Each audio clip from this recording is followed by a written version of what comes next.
That night, the village of Karanjati was swallowed by a thick fog. The sound of crickets suddenly vanished, replaced by a silence, so heavy it pressed against the chest of anyone who dared to step outside. At the edge of the village stood an old, abandoned house empty. Since the burial of Old Man Raga, the gravekeeper who had died mysteriously a week ago. But for the past 3 nights, villagers had been hearing heavy footsteps echoing from the graveyard. At first, they thought it was just an animal. Then, on the 4th night, a little boy swore he saw a tall figure, wearing tattered clothes and covered in dirt, slowly walking toward Old Man Raga's house. The next morning, the front door of the old house was open. Muddy footprints trailed from the doorway to the living room, floor as if someone had returned from the grave. The following night, Sardi, a curious villager, decided to investigate. He hid behind the bush near the cemetery with a flashlight in hand. At exactly midnight, the soil on one of the graves began to move. Sardi froze, eyes wide. Slowly, a pale, decayed hand pushed its way out of the earth, followed by the rotting face of Old Man Raga. His hollow eyes stared straight at Sardi. Greater than, "I am not done guarding." The voice was deep and broken, crawling out of a mouth half-eaten by time. Sardi screamed and ran, but stopped when he noticed the other graves trembling. One by one, the tombstones cracked and dozens of hands burst out of the ground. That night, the entire village of Karanjati was filled with screams. By morning, only footprints in the mud remained leading toward the houses. No one knew what truly happened. But ever since that night, whenever midnight falls, the fog returns thicker than ever, and from afar, you can still hear those heavy footsteps, as if the dead are still walking, searching for someone. The next night, Karanjati village felt even quieter. The fog rolled in earlier, thicker, colder, heavier. No one dared to leave their homes. Doors were locked, windows nailed shut. Yet, from deep within the cemetery, a faint humming sound echoed, like a lullaby for the dead. Inside her small house, Myra, Sardi's wife, sat by the window, waiting. Her husband hadn't returned since. He went to check the graves. She tried to call his name, whispering softly, "Sardi, please come home." Suddenly knock, knock, knock. 3 slow knocks on the door. Her heart froze. No one should be out at this hour. The knocks came again, louder. Myra stepped closer, trembling, greater than, "This is Sardi," she whispered. No answer, just silence. Then, through the tiny crack of the door, she saw a muddy hand slide slowly across the wood. Her eyes widened in terror. The door creaked open by itself. Standing outside was Sardi, but not the Sardi she knew. His skin was pale, his clothes wet with soil, and his eyes empty, greater than. "Myra," he said in a low, hollow tone. "He's calling for us." Behind him, figures began to emerge from the fog, dozens of them, all covered in dirt, faces rotting, their movements slow but steady. They were walking toward the village.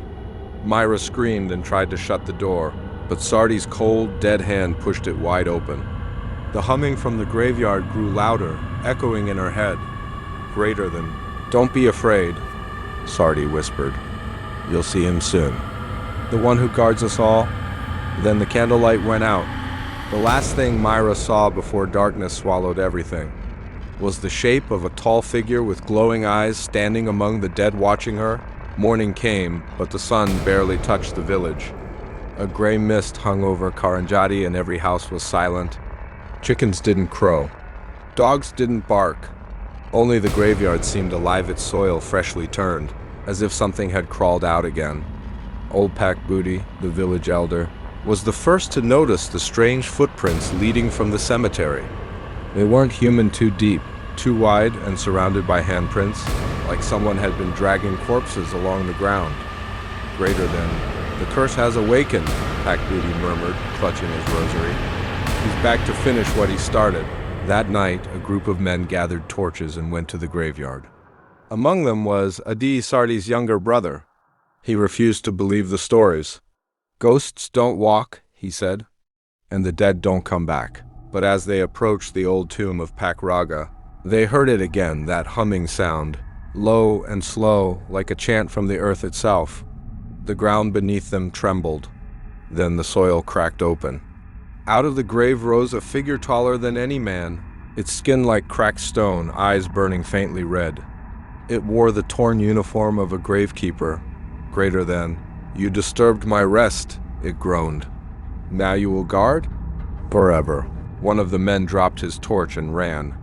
The others froze as the creature reached out, touching Adi's shoulder. The air turned icy. His body stiffened. When the fog cleared, Adi was gone, leaving only a mound of fresh soil where he had stood. Pakbudi whispered in terror. "He's turning them into watchers?" One by one, from that night on, new figures began to appear in the graveyard, standing silently between the tombstones, eyes dimly glowing. They didn't move. They didn't speak. But every midnight their heads turned toward the village, waiting. 3 nights after Adi vanished, the village of Karanjadi was no longer the same. People whispered of shadows walking behind their houses, and strange knocks that came from inside the walls. By dawn, new graves appeared in the cemetery without names, without reason. Desperate, Pakbudi decided to visit the only person who might know what to do, Lucinta, an old woman once rumored to be a spiritual healer before she was cast out of the village. Her house stood near the forest, filled with strange charms, mirrors, and bones of animals hanging from the ceiling. When Pakbudi told her what had happened, she grew pale, greater than. "You should never have buried him there," she said quietly. "That land was cursed before your village even existed." She handed him a small black candle and an old scroll covered in faded writing, greater than. "This is the prayer of the Watchers," she whispered. "If you say it before midnight, the dead will return to rest. But if you fail, they will take you as one of them." That night, under a blood-red moon, Pakbudi stood before the graves with the candle flickering weakly in his shaking hand. He began to chant the ancient words from the scroll. At first, everything was still. Then, one by one, the watchers' heads turned toward him. Their eyes glowed brighter. The ground quaked beneath his feet. The candle's flame turned blue, and a cold wind howled through the cemetery. Pakbudi kept praying, his voice breaking as the tall gravekeeper appeared again from the mist, greater than. "You dare speak the Forbidden's prayer?" The creature roared.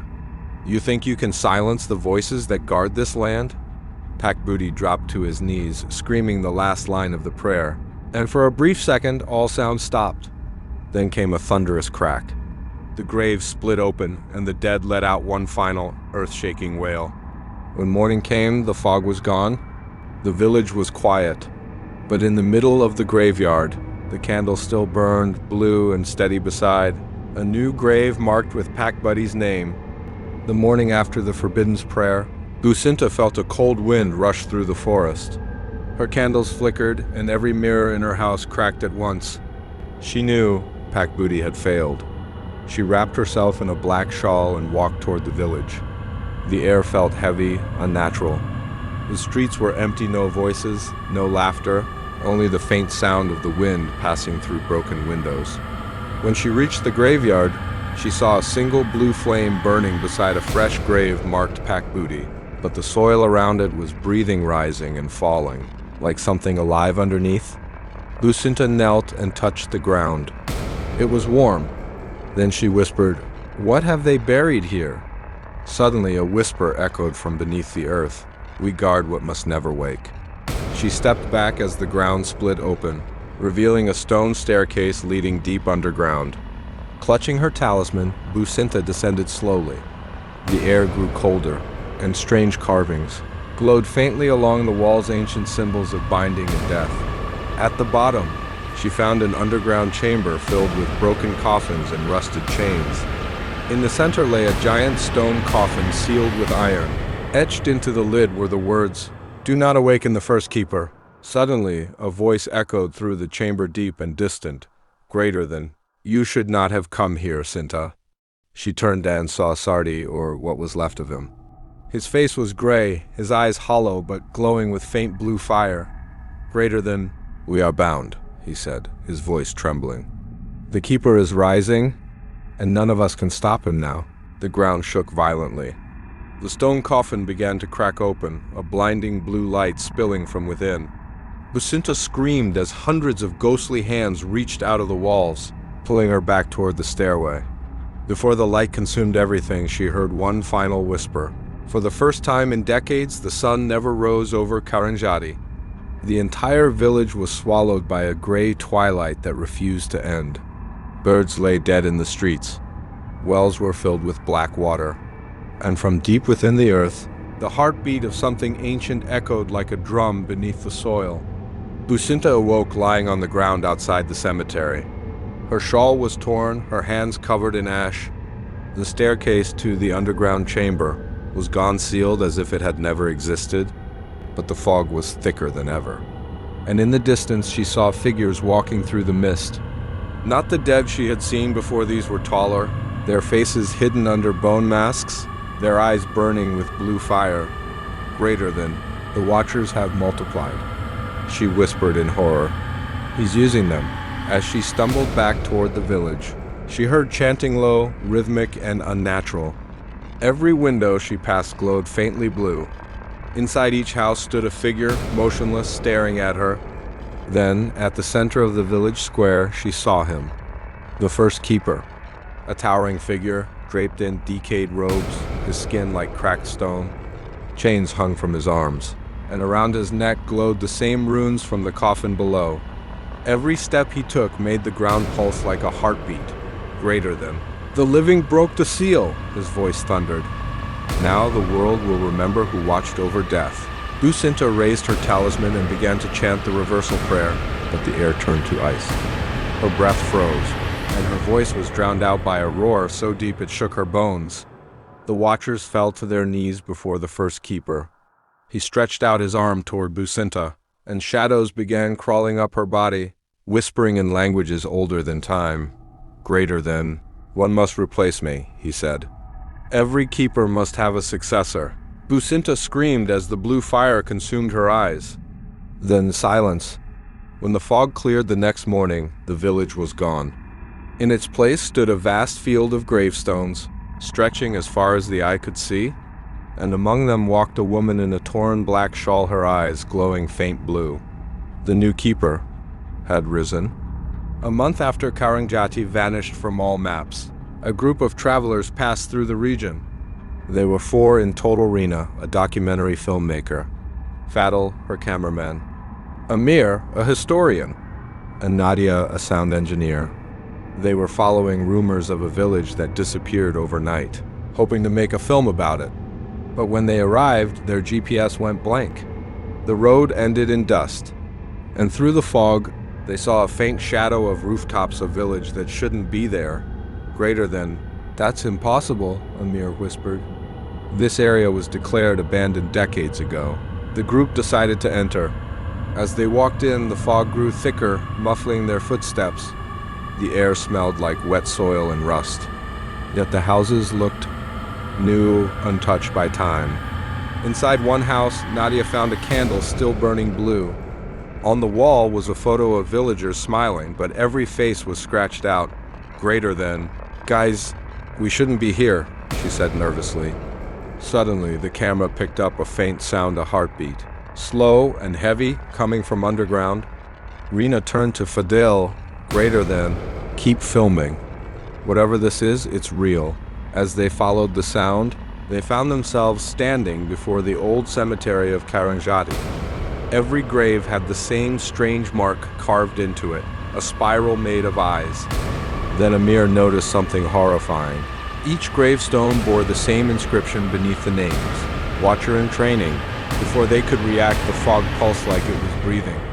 Dozens of silhouettes began forming between the graves, tall, motionless, with faint blue eyes staring straight at them. The group froze. The heartbeat grew louder, shaking the ground. From the mist, a woman in a torn black shawl emerged, her eyes glowing softly blue. Her voice was calm, almost kind. Greater than. You came looking for the dead, she said. Now you'll learn what it means to never leave them. The camera fell to the ground as the fog swallowed everything.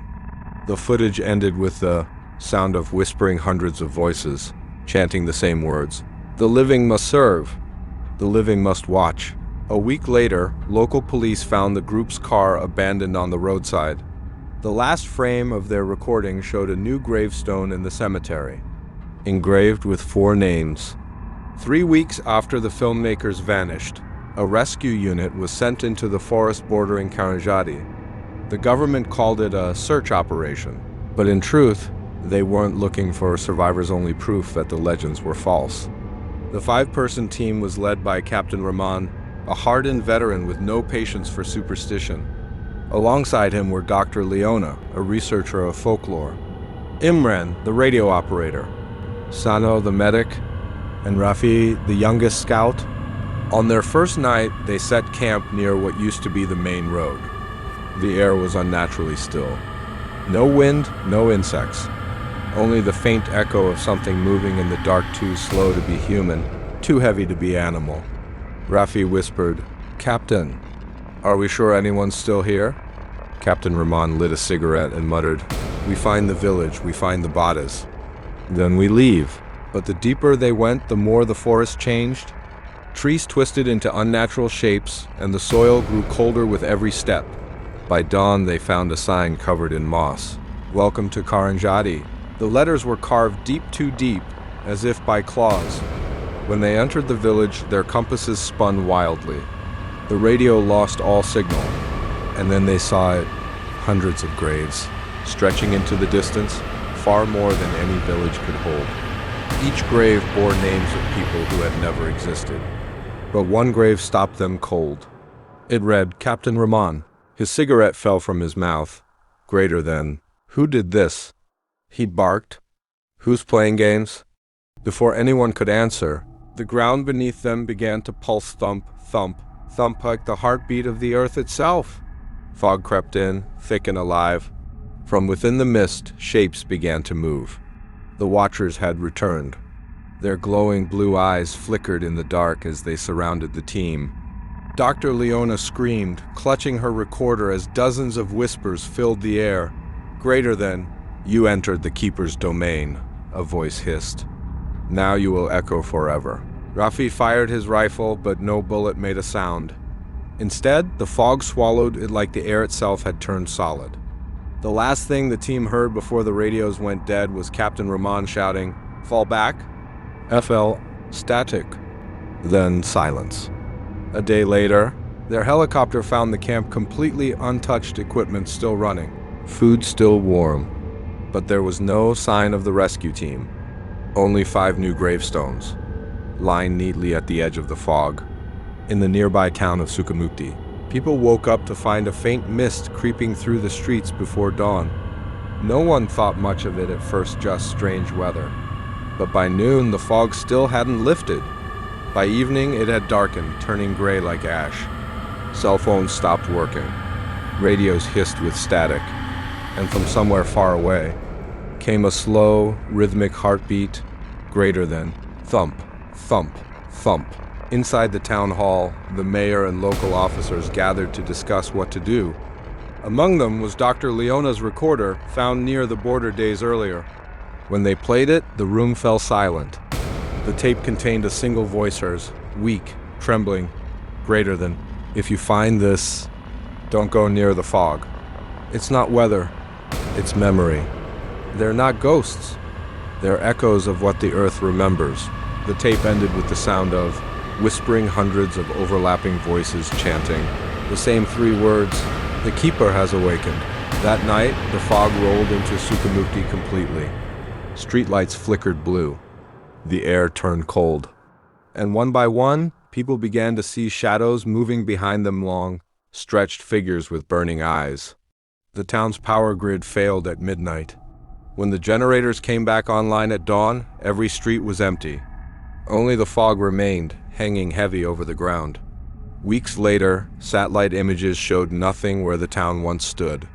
Just a vast gray field dotted with small, dark shapes. Experts claimed it was mineral distortion or lens malfunction, but those who looked closely swore they could see rows of gravestones, stretching endlessly toward the horizon. And in the very center stood a woman in a tattered black shawl, her eyes glowing faint, blue, watching, waiting, greater than. The living never learn. she whispered. "Every keeper must be replaced." Then she raised her hand.